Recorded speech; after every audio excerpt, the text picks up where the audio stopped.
Most epic deaths in history by serious history. Oh, I'm so... Ugh. Today, we're going over the most epic deaths in human history. Number 1, Benkei.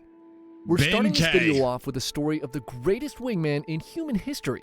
It's a dark night in 12th century Japan, and a Buddhist monk named Benkei is wandering the streets of Kyoto. Okay. With an abundance of temples dotting the city. Oh my God, these guys look ugly. Monks are a common sight, but this guy is different. Like, why does she look like this?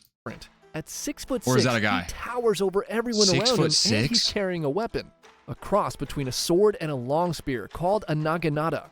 His face gives off the vibes of someone on a hunt more than someone seeking enlightenment. And it turns out he was out hunting that night for his final victim.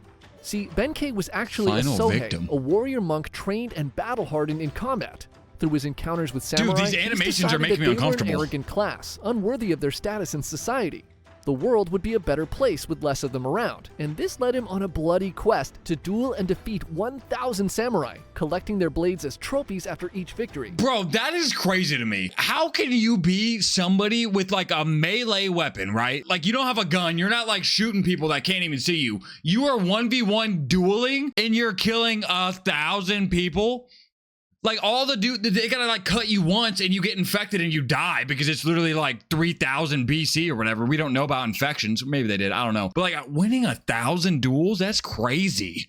At this point, he had collected 999 I guess if you're 6'6", and everyone's like night, looking for his final duel. You're just While like walking near Goto Tenjin Shrine, better. Benkei hears the sound of a flute, and when looking to see who is playing it, he finds a small, thin samurai. Around the man's waist is a beautiful gilded katana, the perfect piece to finalize Benkei's sword collection. He immediately challenged... Okay, hold on. Dude's just in the middle of the night on a bridge playing the flute with a dope katana at his side. You just stumbled into a boss battle. It's so obvious. I would not fight that. Are you kidding me? Dude's just announcing to the entire world, I'm right here. Come fight me, bitches. This is a bad idea. To a duel. The small man puts away his flute, and surprisingly, he agrees to fight. Oh yeah, dude, you're so cooked. The two men walk together to Gojo Bridge and draw their weapons. Dude's twice as tall. Benkei rushes in, but despite towering over the samurai, Benkei is swiftly defeated. Instead of taking his life, the samurai just turns and walks away. Oh, dude. Benkei is shocked and left in disbelief. In the following days, these unfamiliar feelings turn to anger and frustration. How could he lose to this tiny samurai? He had defeated much larger men in the past. He decides to stalk the grounds of Kiyomizu-dera Temple, waiting for the samurai to appear so he can take his revenge. Eventually, the samurai does show up, and Benkei immediately challenges him to another duel, a fight that Benkei loses again. Oh my God. Humiliated, he bows in defeat and tells this samurai that he'll abandon his life as a monk and instead follow him as one of his retainers. The samurai, who turns out to be Minamoto no Yoshitsune of the legendary Minamoto clan, agrees. Benkei joins him on his adventures, and the two become inseparable. How do you defeat somebody with like sword-to-sword combat without them dying? Like you defeat them twice and they're just still capable? Like what do you do? Just knock them on their ass and you like put their sword up to their neck and you're like, yield! I feel like to defeat a giant, you need to like... They go on to join cut a foot off or something, you know what I mean? And fight in the Genpei War against the powerful Taira, a clan that had killed Yoshitsune's father. How do we know this is real, by the way? After 5 years of fighting, the Minamoto clan emerges victorious. This is like an anime. And one of Yoshitsune's half-brothers, Yoritomo, becomes shogun. The end of the Genpei War had an unintended consequence. Without a common enemy, jealousy and suspicion soon turned the brothers against each other, and Yoshitsune and Benkei find themselves on the run, being pursued by Yoritomo and his men. They eventually find protection under another clan called the Fujiwara, and the pair spend a few years in relative peace in their domain. This ultimately did not last, as with a lot of pressure and probably a lot of bribes, Yoritomo finally convinces the Fujiwara to turn on his brother. Fujiwara no Hidehira, the man who was once their protector, betrays them, and on June 15, 1189, at the Battle of Koromogawa, Yoshitsune and Benkei find themselves trapped and outnumbered 5-1 with... Dude, that's like how every great warrior dies. They get betrayed. You can't kill them, actually. You have to like stab them in the back, like Julius Caesar type shit, you know what I mean? 500 of Fujiwara's men surrounding their castle position. The forces clash, and Yoshitsune's men put up a heroic effort. Benkei in particular is a demon on the battlefield, crushing enemies who are on average more than a foot shorter than him. But despite their best efforts, Yoshitsune's men quickly begin to fall. With just a handful of retainers remaining, Yoshitsune realizes the battle is already lost. He turns to Benkei and tells him he plans to commit seppuku within the castle. He'll need time to prepare, and Benkei understands the assignment. He walks to the bridge that serves as the only entrance to the castle and stands alone against Fujiwara's army. Fujiwara signals a charge, and wave after wave of his men charge Benkei. He cuts them down one after another. Insane. No man can make it past him. In some stories, he's said to have single-handedly slain 300 soldiers on that bridge. Benkei stands stoically. But who's telling this story?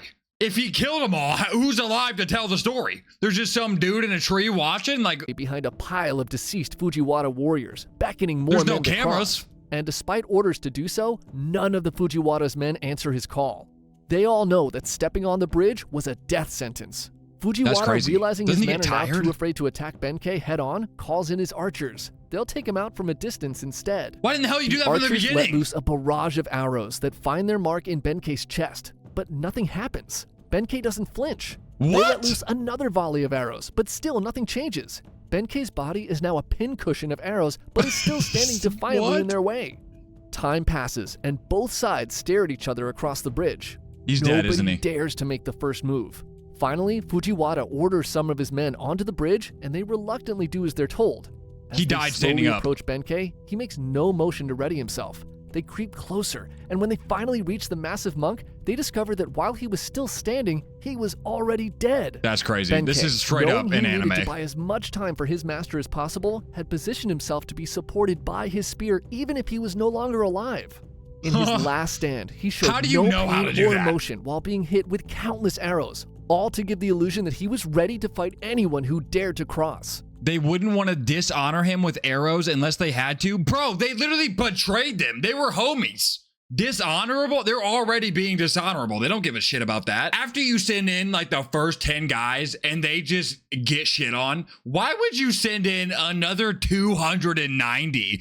And at the 300 death, you're like, okay, maybe we should shoot an arrow at this guy because he's basically unstoppable in melee combat. Like, they're already being dishonorable by betraying their ally. Just shoot him with an arrow. They're dumb. Because of his final actions, Yoshitsune had enough time to commit the seppuku ritual properly, maintaining his honor. What a wingman. Number 2. Wait, hold on.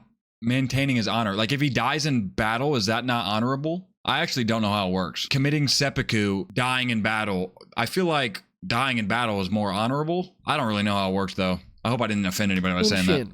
The end of the 16th century in Korea was a strange mix of insane political corruption and relative peace for its people. What is happening? Wait, what? Did I just witness another man sucking another man? Is he spanking him? What? For its people. What is happening? Korea was a loyal tribute state to China, and the Ming dynasty pretty much left them alone. To the east, the Japanese were busy killing each other in the Sengoku Jidai, so they weren't a problem either. Aside from those pesky Jurchens who were constantly invading from the north, the rest of Korea was pretty boring and uneventful with no major threats. Is that guy emoting on that guy's body? Way of life led to many men choosing to pursue careers as scholars and government officials, as it was now the best way to gain power and influence. This led to a bloated and corrupt political class and— Listen, I love the animation, but it's making me very uncomfortable. Like, what is this guy doing right here? What did I just pause on? Is he reaching into his pants? It looks like he is. An extremely weak military led by generals who had never seen real combat. I don't know what's happening. This combination of governmental corruption and a weak military would end up causing all kinds of problems in 1590 when Hideyoshi Toyotomi fulfilled the dreams of his former lord Oda Nobunaga and reunified Japan, bringing an end to the Sengoku Jidai. The Japanese, for the first time in over 100 years, were not at war with each other. And if they weren't busy fighting each other, who are they going to fight now? You would rather end yourself than commit seppuku or whatever it's called? Isn't that the same thing? That doesn't make any sense. He chooses his own death. It's a question of honor to die on your conditions. I guess that makes sense. Oh. Hey, before you brutally invade Korea and stuff, can I ask you, how many spam emails or texts do you get a day? Toyotomi begins sending messengers to Korea, saying that he was planning to conquer China and that he expects the Koreans to help him or else. Now, remember, Korea was basically like the Puerto Rico of China in this era, so they couldn't really help Japan conquer it. Not like they wanted to, anyway. They thought the Japanese were primitive barbarians. Plus, those idiots don't even know how to sail anyway, right? Ha ha ha ha ha. Oh. In 1592, hundreds of Japanese ships are spotted off the coast of Busan. This is no trading expedition. This is an invasion. Seeing the massive Japanese fleet, two of Korea's top admirals freak out and sink their own ships so they won't have to fight the Japanese. And just like that, half of Korea's naval fleet is gone. The Japanese soldiers land in Busan unopposed and immediately begin conquering forts and cities on their march to Seoul. The Korean military is no match for Toyotomi's men, who are all veterans of a 100-year war. Korean casualties are huge. The Japanese are ruthless and leave few survivors. Within 3 weeks, they've marched to and conquered Seoul. A few weeks later, they take Pyongyang and are at China's doorstep. The fall of Korea seems inevitable. But when all hope seemed lost, a man determined to defend his homeland and drive out these barbarian invaders rose to the occasion. A man who quite possibly was the greatest admiral to ever live. His name was Yi Sun-shin. So Yi Sun-shin's story is pretty interesting because, unlike most heroes, he wasn't necessarily liked by the elites at the time. In fact, they kind of hated him, but for all the wrong reasons. Basically, dude, this all sounds like anime, does it not? He was so good at one man who was hated by everybody rose to the occasion and single-handedly shat on the Japanese army. Like, bro, this seems so fake, doesn't it? And leading them to victory that he made everyone around him look bad by comparison. Remember, corruption was a big problem during this time. Yeah. So out of jealousy, a general falsely accuses Yi of deserting the army in battle, and the king believes it. He strips Yi of his rank, has him thrown in prison and tortured. This experience would probably make most men quit the military altogether, but Yi was This is literally General Iroh from Avatar: The Last Airbender. Look at him. Eventually released, and he managed to he got released though. He didn't escape. The ranks to never mind. a It's not the small same. fleet of ships by the start of the Japanese invasion. Now, despite the fact the Koreans were absolute trash at fighting at the start of this war, they did have one huge advantage over the Japanese. They knew the terrain. They've been dealing with Woko pirates along the coast for years, and because of this, they had developed ships called Panoksun, and later the turtle ship that were specifically designed to combat Japanese naval tactics. See, the Japanese weren't used to fighting at sea, so they basically stuck to what they were good at, close-range combat. Their strategy consisted of shooting at people with their rifles and boarding other ships, and engaging them with swords and spears. Their ships were more like transport. Okay, but like if you had a gun, why are you trying to use a sword? I guess their guns back then weren't that good, but like, just shoot them. Why board and risk dying via sword when you can just shoot a ka? You know what I mean? Vessels rather than battleships. The Panoksun, on the other hand, was a floating fortress armed with cannons and was built in a way that made boardings impossible. They had These muskets? ships were a huge reason why Admiral Yi was able to have so much of his success, and are basically the only advantage the Koreans have. And they already sank over half of them themselves. Anyways, Admiral Yi was not a coward like the other two admirals, and instead of sinking his ships, he rushed his fleet of 34 ships headfirst towards the Japanese and began attacking them along the coast. His capabilities as a naval commander are obvious right from the start. In just a few weeks, using tactics to bait the Japanese to sail into vulnerable positions, he single-handedly sinks over 200 Japanese ships with no losses of his own. What? In battle after battle, he is sounds vastly insane. outnumbered, yet sails away victorious every single time.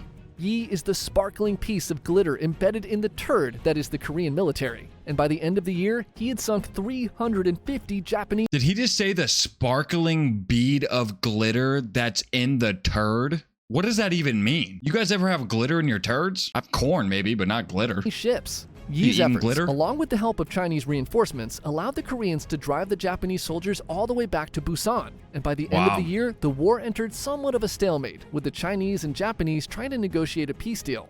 So things are going pretty good for Yi. But remember the two admirals who sunk their own ships at the beginning of the war? Well, one of them, named Won Gyeon, is insanely jealous of Yi's success. The rifles weren't that accurate and reloading time was long AF. Okay, I guess if that makes sense. But clearly they were better than bows and arrows. Otherwise they would use bow and arrows. And bow and arrows... Never mind, I'm just gonna... So jealous, he starts talking shit about Yi to the king every day. And when peace talks with China fail and Toyotomi begins a second invasion of Korea in 1597, Gyeon and other government officials frame Admiral Yi as a traitor. Bro, this guy can't catch a break. For the second time in his career, Yi is stripped of his rank and sent back to prison where he is brutally tortured again. He's set to be executed, but the king has a change of heart, and he instead sends Yi back to fight as a common soldier, a humiliation worse than death. With Yi out of the picture, Won Gyeon is put in charge of the Korean fleet. Why would he go back into the army? And as you may have guessed by now, he was pretty terrible at his job. He drank heavily, made poor decisions, and disrespected his men. Many of Yi's commanders refused to fight under such a downgrade. And what made things even worse for Gyeon was that during the stalemate, the Japanese who had watched Admiral Yi wreck their over and over again had actually learned how to fight at sea. Their new ships now had cannons, and they began to use the same strategies Admiral Yi had used against them. This all comes to a head in the Battle of Chilcheoliang, Gyeon's first attempt to attack the Japanese fleet. With 200 ships and the best of Admiral Yi's men, Gyeon sails out to confront the Japanese, and he immediately falls into a trap. A trap they had learned from fighting against Yi. The entire Korean Navy is decimated, and Gyeon is last seen being chopped to bits by Japanese soldiers while trying to run away. The king, realizing he may have messed up, reinstates Yi Sun-shin as fleet admiral, and he takes command of the pathetic remains of the once undefeated Korean Navy. At this point, why is he still loyal to Korea? They done screwed him twice, and he's still just like, all right, nah, it's all good. Like, y'all didn't do nothing. I'll go back to commanding your army for nothing. Like, left with just 13 ships and a few fool me hundred once, shame on me. men. Fool me twice. In the following battle, outnumbered 25-1, using superior strategy, Yi manages to sink 31 of the 333 Japanese Respect ships, to this again guy, without but losing a single ship of his own. This victory gives Yi time to rebuild his navy, but not gonna lie, things still look pretty grim for the Koreans. But the next year, Hideyoshi Toyotomi becomes ill and dies, his last official order being to withdraw the Japanese army from Korea back to Japan. Yi sees this as the time to finally drive the Japanese out of Korea for good and mounts a final offensive against the retreating Japanese forces. Wow. At the decisive Battle of Noryang, Yi takes his position at the top of his flagship with his son and nephew and begins beating a war drum to push his allied Korean and Chinese fleet forward. Admiral Yi's ship leads the charge, and he personally takes out 10 Japanese ships. The Japanese are in full retreat, and Yi beats his drum with intensity. Victory is within his grasp. He beats After that 7 shit. long years, Korea will finally be free of these invaders. But suddenly, he's hit in his armpit by a Japanese musket ball. He realizes the wound is fatal, and he turns to his son and nephew and says, "The war is at its height. Wear my armor and beat my war drums. Do not announce my death." His son and nephew quickly carry his body below deck, and his nephew, dressed in Yi's armor, quickly returns to the admiral's position and resumes beating the drum. Yi's men continue to fight, and the Koreans drive the Japanese out of Korea for good. Undefeated in battle, Yi dies below deck, listening to the sound of his drum, knowing that his homeland was finally free. Number 3, Ben L. Salomon. So we generally cover stories from more ancient times on this channel, but this story from World War II undeniably belongs on this list. All right, Ben, what'd you do? This is the last stand of a dentist turned field medic who took out 98 Japanese soldiers before falling to his own wounds. 98? Ben L. Salomon was drafted into the United States Army in 1940, just 3 years after he graduated from the USC Dental School. Damn, that sucks. You're like, you graduated, you went to school for 3 years, and back in the day, that's a long time. Not everyone's just getting a bachelor's degree like they are today. This dude's like, man, I'm about to clean some teeth, and then all of a sudden, nope, you're getting drafted. Sorry, here's a gun, go fight in the war. Damn. Dude just wanted to fix some cavities. And showed himself to be very skilled with both rifle and pistol. He was quickly promoted, first to lieutenant and then to captain in 1944, serving as a regimental dental officer of the 105th Infantry Regiment. In June of 1944, Salomon and the 105th were deployed into active combat in Saipan. The fighting in the Pacific was infamously bloody. Casualties on the island were extremely high, and with so many soldiers having much more pressing issues than a root canal, Salomon volunteered to replace the 2nd Battalion's field surgeon who had been wounded. By July, both the Americans and the Japanese had suffered heavy casualties, and the remaining Japanese troops on the island came to the realization that there was no path to victory. They decided on a final banzai charge, a mission with the sole goal of killing as many American soldiers as possible with no plan of returning. Early in the morning of July 7, 1944, the remaining 4,000 Japanese soldiers began their final attack. Oh my Salomon's God. field tent was positioned just 50 yards behind the front foxholes, and within minutes, his tent quickly filled with over 30 injured troops.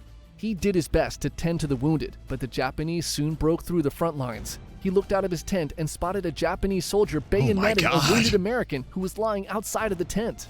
Enraged, Salomon picked up the rifle of one of his patients and fired at the Japanese soldier, killing him. Suddenly, 2 more Japanese soldiers popped into Salomon's tent and he fired on them, taking them out as well. Like zombies, 4 more enemy soldiers then crawled into the tent from the sides. Bro's playing zombies? Took 2 out with his rifle and another with his bayonet.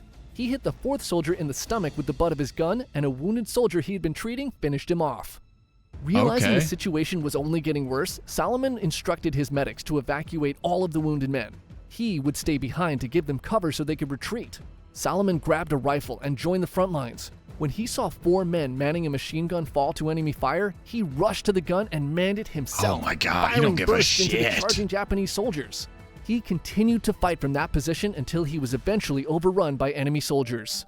Damn. Days later, when the Americans returned to the battlefield, Salomon's body was found slumped over the machine gun with 98 dead Japanese soldiers piled in front of him. That is crazy. His body was ravaged with 76 bullet holes and many bayonet wounds.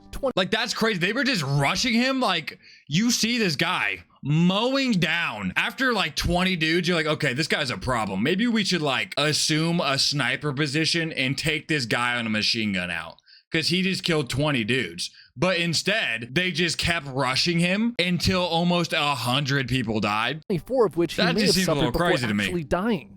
The blood trail on the ground showed that Salomon had repositioned the machine gun multiple times while mortally wounded. The trail on the ground showed that Salomon had repositioned the machine. Okay, never mind. He repositioned. Never mind. Machine gun multiple times while mortally wounded.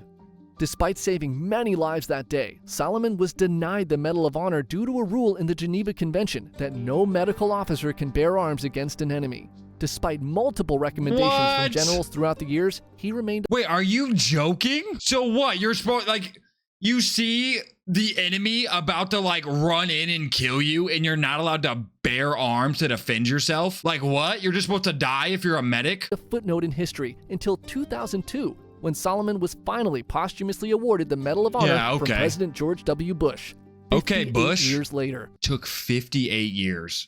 That's crazy. Yeah, I might be the dentist of the military, but like, if you're coming at me, I'm going to shoot back, dog. I'm not going to just roll over and die. The urge to die in a final stand facing an endless horde is strong with this one. Dude, that's actually crazy. I feel like that first story had to been cap. Like, I believe the one dude who had a machine gun and mowed down 98 Japanese people, but a dude with nothing but a long sword killed 300 other people with swords? Like, no way. Outplayed by a corpse, outplayed by a youthful beating of drum, outplayed by a dentist. You weren't supposed to attack medics. They were considered non-combatants. Oh, so they broke the Geneva Convention first by attacking him, so he counter-broke it. I got you. Well, that was a good video. They were some pretty epic deaths. I'll leave a like.